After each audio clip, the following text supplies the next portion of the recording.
Oh, actually, Google transcribes it. It's nice. Oh, that's nice.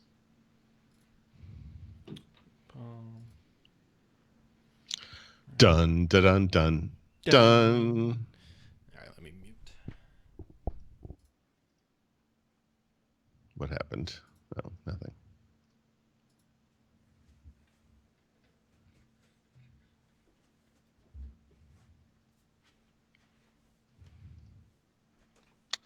Brad, Yes. actually, are we live?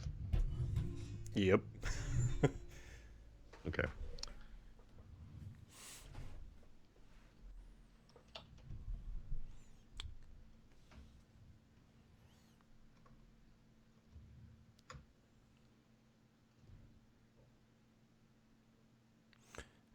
Um, I don't know. I was going to say something, but I have nothing. Oh, well, let me help. We're going to discuss our post build travel experiences. Oh, that. No, why don't we? Well, I don't care. Oh, it's I was going to write a post, and I was trying to decide if I should write the post first, or do I just do it on podcast first? I'll write the post. All right. Well, we will. I Don't freely. tell anybody. You know what I mean? For those who are getting excited about something, you shouldn't. But Yep. it's very mundane, unless you're me. So, I think is the fair way to say that. I was trying to figure out. I don't know. Whatever. Did I? Yes, good. Anybody on the outside world? Does the audio sound okay?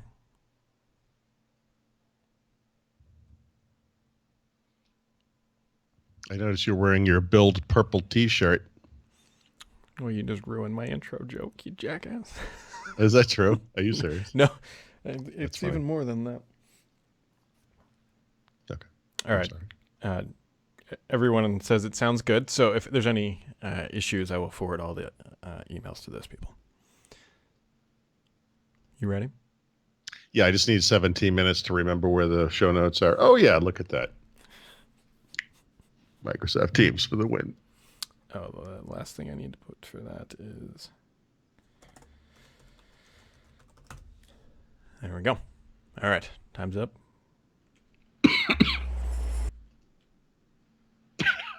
Can we try that I came again back without. with allergies, by the way.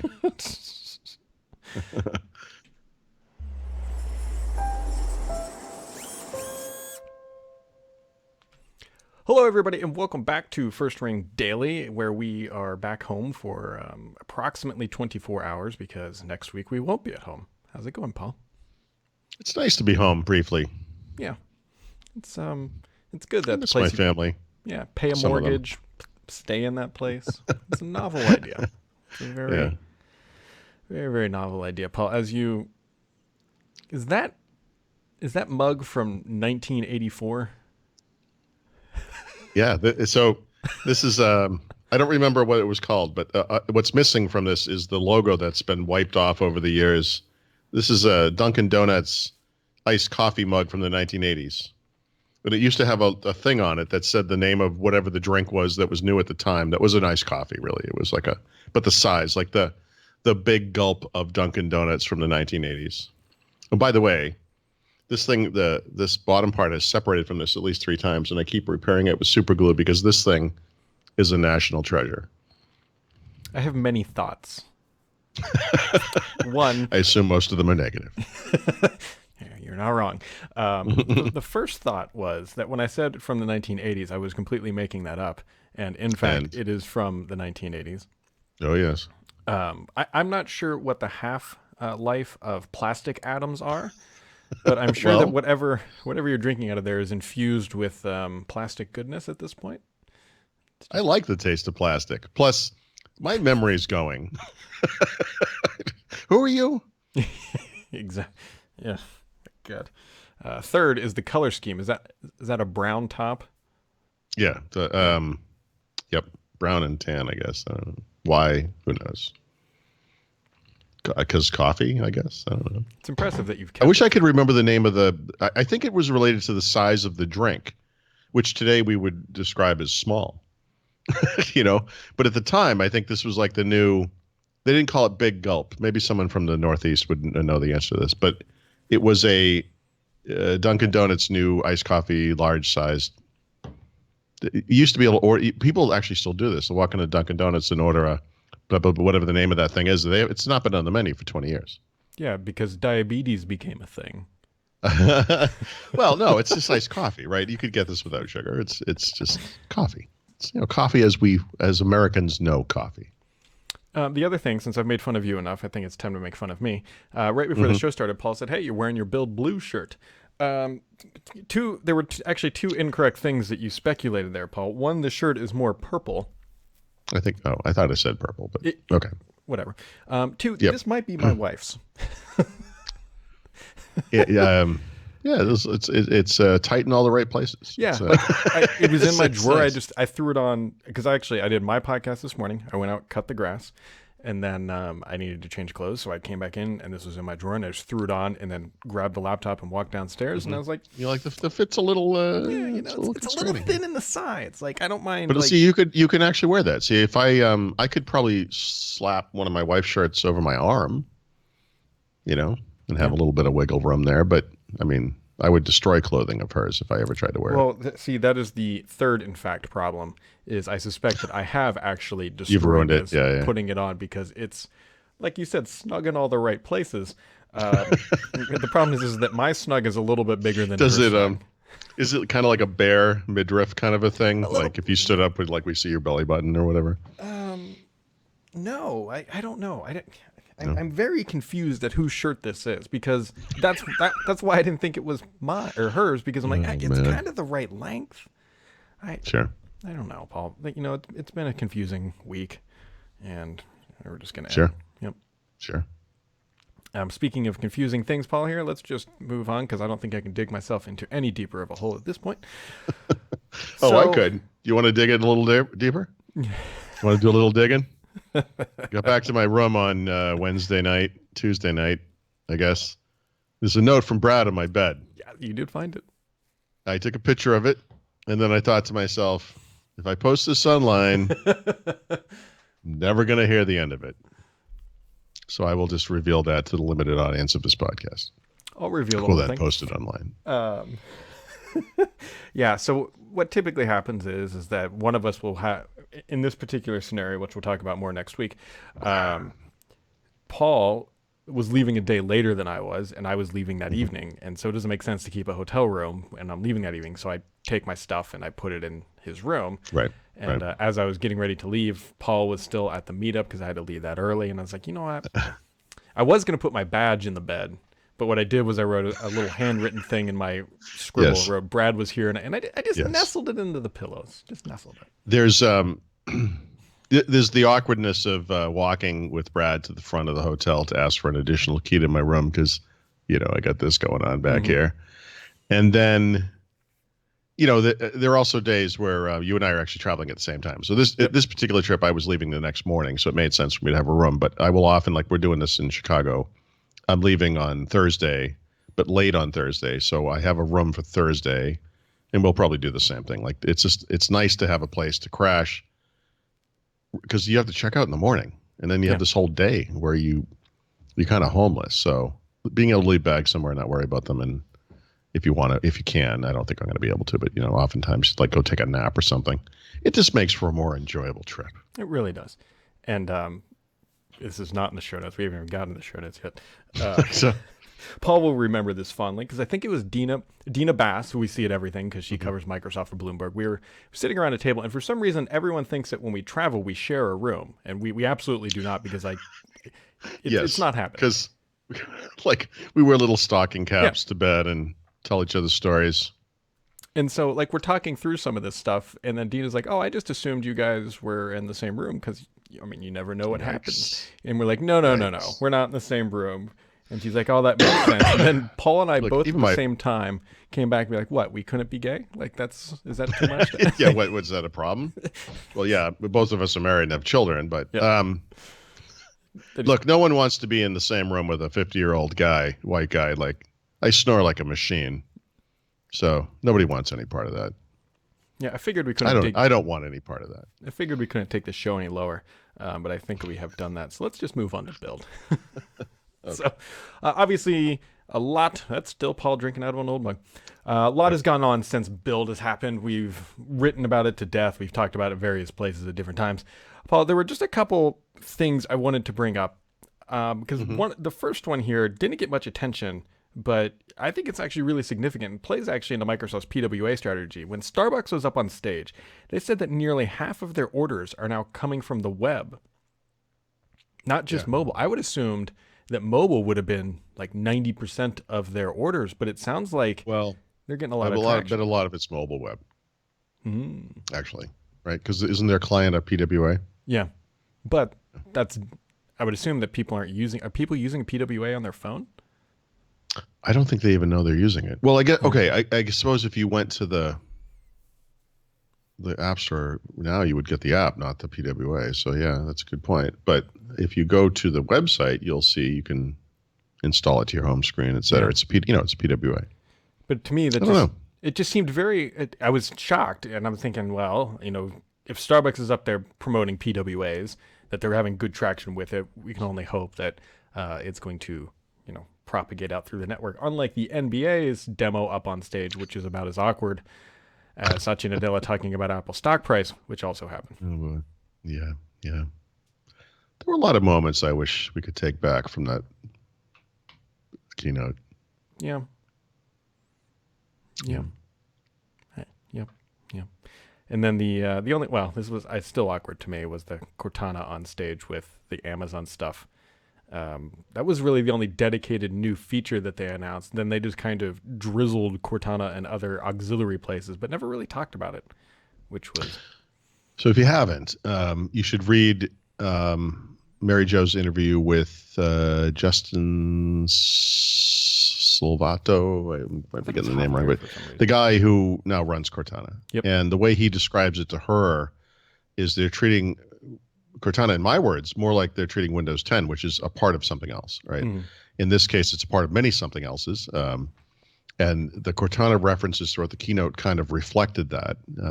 It doesn't mean that they're not going to continue pushing it as a standalone assistant, of course, but I think the primary focus of Cortana moving forward is that it's going to be a component of other things. And you and I, I keep referencing this now, but you and I over a year ago spoke with, I think it was Ryan Gavin. Yes. Yep. About Cortana.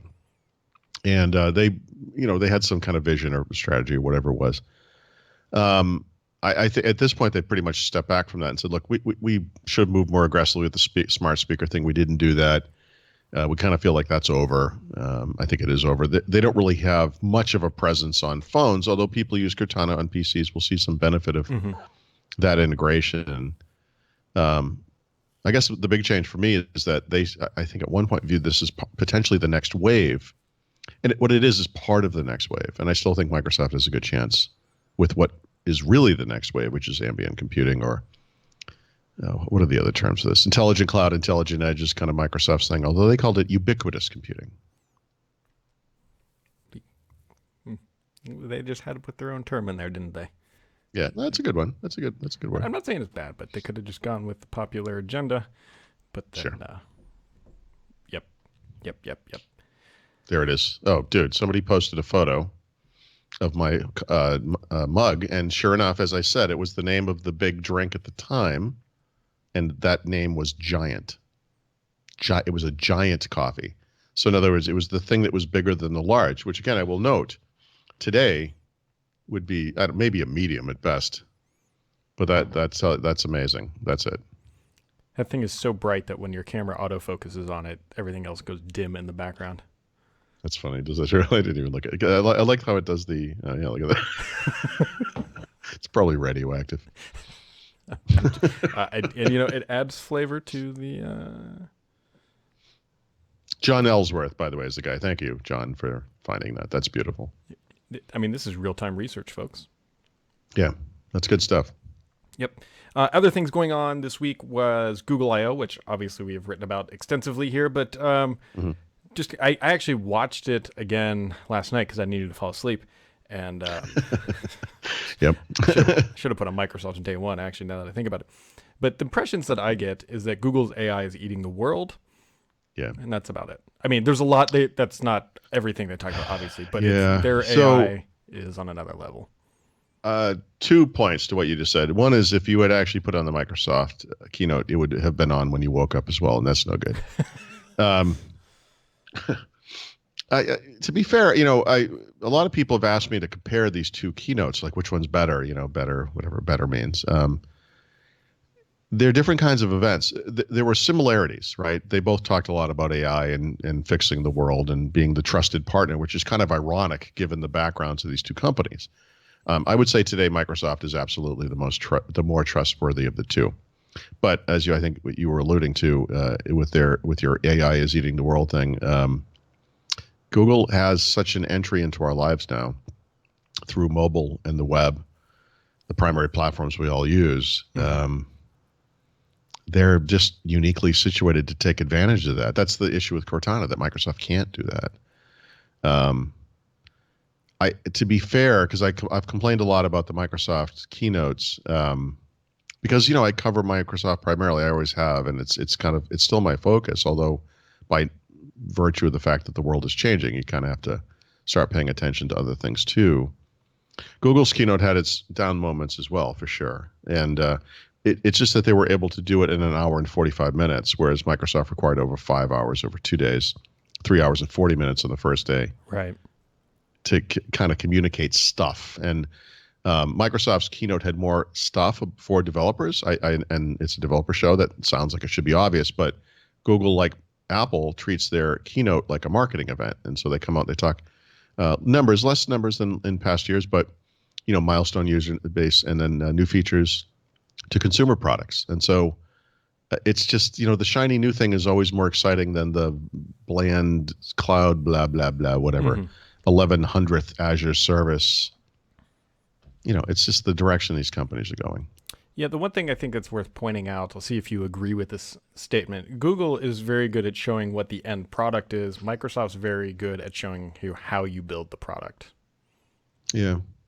Google also, look, they both do this kind of future vision thing. Microsoft has done this on and off over the years. They used to use a CES keynote as a place to show their vision for the future. It wasn't like, here's what we're doing this year. It was like future. And it's interesting that Microsoft felt the need to have a podium for that kind of a communique. But there were a little bit of things like that in this keynote. Obviously, anytime you talk about AI, and I know a lot of the programmers in the audience, because we talk to guys there, Mm-hmm. and they're probably looking at each other like, what is this stuff? Like, I'm not going to put AI into a machine learning in my line of business app or whatever. I'm maintaining this, and then I'm retiring. There's some futuristic stuff going on there. Yep.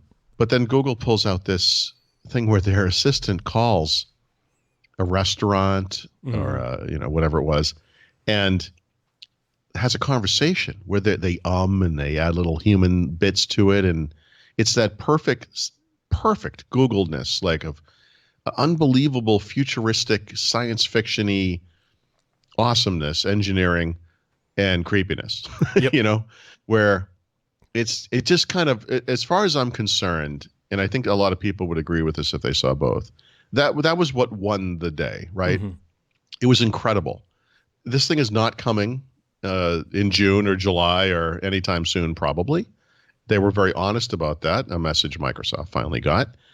But it shows you where they're going, and I think it provides a little bit of confidence for the people who have chosen that platform for an assistant or whatever it might be, smart speakers, that this thing has legs. Like, Yep. this is, it's serious. Yeah. The interesting thing, and I'm no legal person or whatever, is the actual legal ramifications of having a bot calling.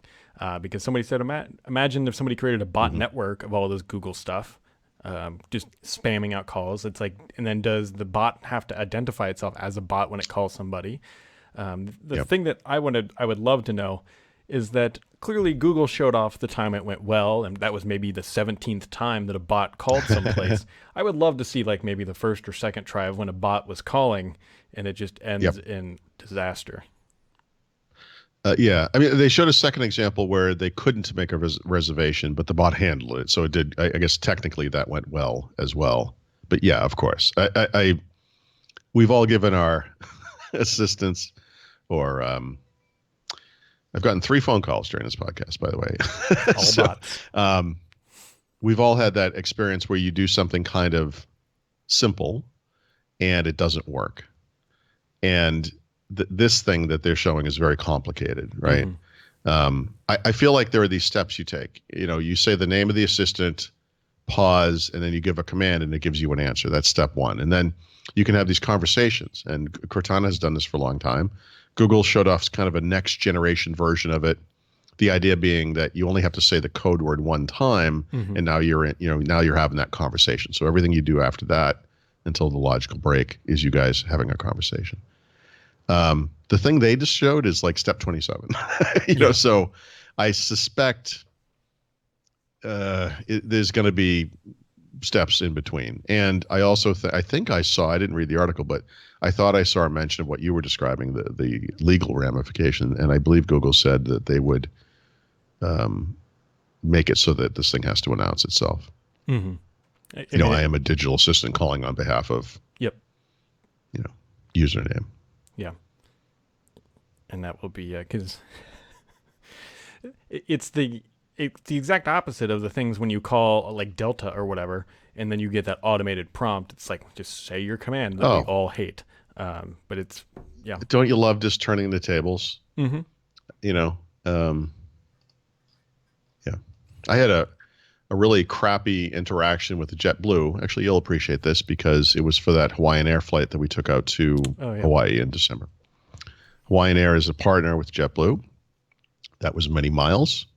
I thought I should get some credit for this. I guess I could start an account over at Hawaiian Air, but I'm probably not going to Hawaii 3 times a year anytime soon. So Right. I'll get a reduced number of points, but I can get them on JetBlue, which I can actually use. So I looked it up. I looked up how that works. They have different classes of tickets. These ones qualify. I checked it against the ticket. Yep, I have the tickets. Yep, they qualify. They're Class K. I submitted them all. And then weeks went by. I didn't hear anything. So I wrote JetBlue's customer service. I explained the situation. I said, this is what I did. I've never heard back. I want to make sure you got the email or whatever. And the guy wrote me back and he said, yeah, your tickets don't qualify. And we don't ever write back. And I was like, okay. I said, well, my tickets do qualify. And here they are. I sent it to him. And then he wrote back and he said, no, your tickets are Class Z. Only these types of tickets qualify. Here's the page that I already went to that I knew about. And I said, I'm sorry, but you can see very clear. If you actually looked at the images I sent you, you can see very clearly that they're Class K and they do qualify. And I don't understand why you wouldn't contact a customer who had contacted you specifically with a request. It got kind of nasty after a while. Sure. So the guy finally said, look, we'll send them back and we'll go over it again and blah, blah, blah. And so silently, I was credited with about 5,000 points, which, in the scope of the 200,000 or whatever I have in JetBlue was not that much. And it was like one half of what they really were, what it would have been worth on JetBlue. But it was kind of a crappy interaction. I guess my point is, other than JetBlue can go F itself right now because I'm really upset about this, but and I just wanted to say that publicly, this is the type of thing I would like to have a digital AI thing working on my behalf. Like and it's a complex conversation, right? Because it's, the guy, he's describing on their end an automated process that has determined that my ticket class was Z. But I have the tickets. I have them. You can see it. It says literally class : K on each of the tickets. And it's when you have two people talking about it, because by nature, I'm like on the wrong end of a customer service question. I'm getting madder and madder as this goes on because they let it drag on for weeks. They never contacted me. Apparently that's some kind of policy. It's like, no, we don't give you anything, so we don't contact you. This would be way better handled by 2 AIs. You know what I mean? Like, there would be no hard feelings. I'd like to think it would happen quickly, whatever. Or they could follow up on it, right? Like I had to remind myself, like I would go in and look for my points. Like, how come I'm not getting any points from this? And so eventually, it was probably 2 weeks or more. I finally, like I did what I did, but be nice. I'd like to have this AI overlord thing going on. It'd be good working on my behalf. Yeah. I look forward to the day where I saying, I'll have your bot call my bot. And, yeah. Keep them busy. Yep. And keep them busy. A question came in. I didn't do any digging around in the comments this week to find the good ones, mostly because time is an issue, and that's the longest part, whatever. But somebody did pose the question to us, Paul. It says, why do you, meaning me, Paul and Mary Jo, go to build? Why? Yeah. Really? Yep. And then he goes on to ask, because Why? Google I/O had a lot more interesting stuff, blah, blah, blah. Oh. But okay, so for whatever it's worth, I would like to go to Google I/O. I'd like to go to Apple WWDC. I go to Microsoft Build because they usually generate news at this event. I think it's fair to point out to people that they did provide us with all of the news in advance, and they did the same thing last year. Actually, they did the year before too, but it was in person as we arrived. They've kind of evolved how that works. So given that you can watch these things live on the internet, and assuming that they never break any real news during the event that we didn't know about in advance, you could make a nice case for staying home. I guess it would save some money for sure. I like the networking aspect of this. And that takes several forms. Like, we get to see the people who do the things that we do for other publications, like Rich and Richard and Peter Bright and Tom Warren and Mary Jo and everyone else. Like it's always nice. It's kind of like a little family reunion thing. We all get along great, and we all screw around in the press room. It's a good time. But it's also the Microsoft guys too, right? Like I ran down to the floor and I went to go see one of the guys I had talked to back in October about PWAs. I told him I would come back the next day, which I did. He was out doing a session or something, and so I left him a note on the whiteboard, and I'll talk to him later. But you run into people from Microsoft. It's super valuable. It's amazing how much can happen just talking to people, and then sometimes they do, they break news. It's helpful to be there to be able to, because it didn't happen this year, and I think it had to do with Google I/O. But they'll break some news in the keynote, and then afterwards you get to talk to those people, right? And if you were home, that might not really happen, or it might happen later because they're all busy at Build. And then what was the second part? I think that was really it. It's just, why do you go? Yeah, I mean, I look, the other side thing here, and this is an issue for sure. As Microsoft focuses more on the cloud and AI and machine learning, that is further afield from my interests personally and to the aim of the site that I write for, right? I cover client technologies. I always have. I came up in the world writing about Windows primarily, and then Microsoft more generally. And there's the stuff that they're doing now is kind of off. It's weird, and people saw this. I'm sure that Microsoft kind of demoted Windows 10 to being part of Microsoft 365. I find that connection to be tenuous at best. They showed off a handful of new features. I do like the aim of it. I think what Microsoft is doing is smart as a company. I wrote about those things. But for me personally, yeah, it's not necessarily in my wheelhouse, right? Last year I had the awkward situation. I met with the quantum computing guys. I still to this day have no idea what they're talking about. It's way over my head. I'm just not that smart. I'm certainly not smart in that way. Right. I have a deep background with Windows and a lot of experience there. I won't call it expertise, but I have put in the years, for sure. And I care about that stuff a lot.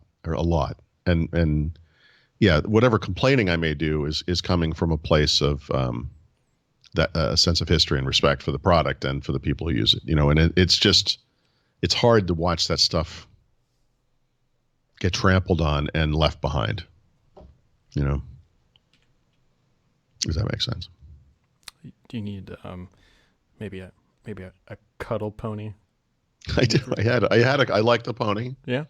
The pony was enjoyable. I think things that are mini versions of other things are often very enjoyable. For some reason, I think that's why we like kids. It's like, oh, look, it's a little me. I love it. It's like why we protect them. Yeah. Um, and along the lines of little ponies and dogs and all that stuff. If you Yes. haven't checked it out yet, up on the site is our behind the scenes video, which is getting 10 out of 10 stars by the critics. I think the biggest complaint so far is that it's not long enough, realizing that we Right. actually do have jobs and things to do, and this is auxiliary to that. Paul and I both long for the day that a full production crew just starts following us around because there's a lot of things that get missed Right. because you have to understand that we're Right. literally walking like this for hours at a time to make You 7 are. You minutes. should say. I mean, you're the one Yeah. holding the thing. Oh, yeah. You must have like one arm is like a Popeye arm because it's the one you use to, Maybe that's why the hold the shirt's so tight. camera. Yeah. Yep. Yeah. It, it's kind of tough because we've made some videos that I think are hilarious, and obviously I would think that because we made them, but um, it puts a little bit of pressure on us too because we have to kind of one up ourselves each time we go away, and it's hard. And now, of course, we're going back to back, and some guy on Twitter was asking, please tell me you're going to do one of these in Chicago too, and it's like I'm sure we will try to do something, maybe I don't know, but we literally have no free time in Chicago. We Right. are. This is it's hard to explain, but we're meeting with people. I mean, we're going to be. I'm going to have a hard time just writing for the site next week. It's going to be very difficult. Yep. So I get it. This one was cool though. I will say, you have these moments where we're doing these videos where you do something that's kind of fun and you think like this is excellent. And when Raphael, who wrote the script for that eulogy or whatever for the Windows Phone thing, he was going back and forth with me, and he was so committed to this. He got like a priest outfit, and he did an amazing job, amazing. And he almost raised the bar too high for us because we just are goofy, impromptu idiots. We don't really plot anything out in advance per se usually. And this one, it was almost like an acted kind of scripted thing. Yep. It totally worked, in my opinion. I realize it's not up to the level of like Seinfeld or whatever, but I thought it was amazing. And now that makes the next one really difficult, Right. because we have to do something again. What we're trying to say is, I'm sure we're going to do one in Chicago. The problem is it's going to suck. I mean, in comparison, it's going to be unscripted. Just like this thing we planned out 4 days in advance. That this is when we're going to do it. Here's the time. And Chicago, It's going to have to be. We're not going to be running amok in Chicago. Like we Right. don't really have time. time. Right. We'll do something. I'm sure. Like I said, I'm sure we'll do something. If only to get the hell out of the stupid meetings that we have to do. Just to be like, look, we got to make this video. We do this. Yeah, it's what the people want. Yes. So yeah, anyways, we will be in Chicago next week. We are going to do a small casual meetup. We don't exactly know the location, but we do know the time and place. It's going to be roughly 7 to 7:30 p.m. on Tuesday. It is definitely happening Tuesday. It's going to be at a bar near the McCormick Center. There's one on the internet that looks quite good. It's called the Arc Bar, and I suspect that's where we might be, but we will update. We'll put a post out Monday. The only reason I'm not saying definitively it's there is because I'd actually like to go poke my head in the door and be like, okay, can 10 people stand here? Or is it like a disco bar? And you have, you know what I mean. I hope it's a disco bar. Fun it would thing, go with Paul, my mug. While we were gone traveling, somebody gifted my daughter a flute, who I now need to figure out who this was so I can kill them. Because guess how I woke up this morning at a bright-eyed 6:45 in the morning. I didn't have the experience you had getting home, but I find travel to be very tiring, and like you did, I slept for 3 hours the day I arrived home, and then this morning, I had this moment this morning where I was literally thinking it's impossible to oversleep in the summer because it's so bright out. Like the room was just like the center of the sun. Yeah. And then my wife was pushing me on the shoulder. She goes, "You gonna get up? It's like 8:15." Like 8:15. I usually get up at like 6:30. I was like, really? Like that's just. I'm usually working by 8. Not good. Yep. No flute though. Yeah. And as you can imagine, a 4-year-old just plays the most beautiful songs at that hour. Yeah, no, I'm sure she's naturally talented in that way, unlike every other kid on earth. Yeah, I think she played a high C for 48 minutes straight. Yep. So, you got anything else for today, Paul? No, no. Sorry. How about you? Nope. Excellent. All right. See you in Chicago. Yep. Goodbye. Bye-bye. Actually, that was a little bit of a lie. I got to turn this Surface. Oh, no, book. I have a lot to do. I got to download all the software to make this Surface Book 2 a podcast machine. Yeah. I was just deciding which one to bring to Chicago. I think it will be the book or the Surface laptop. I'm not sure. All right. So our plumbing disaster cost less than I thought it was going to. It was only $600. They were impressed by the size of the clog. So that was, which took literally, I said something like 28 feet. It is possibly 150 feet to the manhole cover, wherever they had to, and they had to go 3 different times. They were like, this stuff must have been in here for decades. But our water pressure is really good all of a sudden. So, yeah. All right. Anyhow. Yep. I'll be around. Bye. Bye.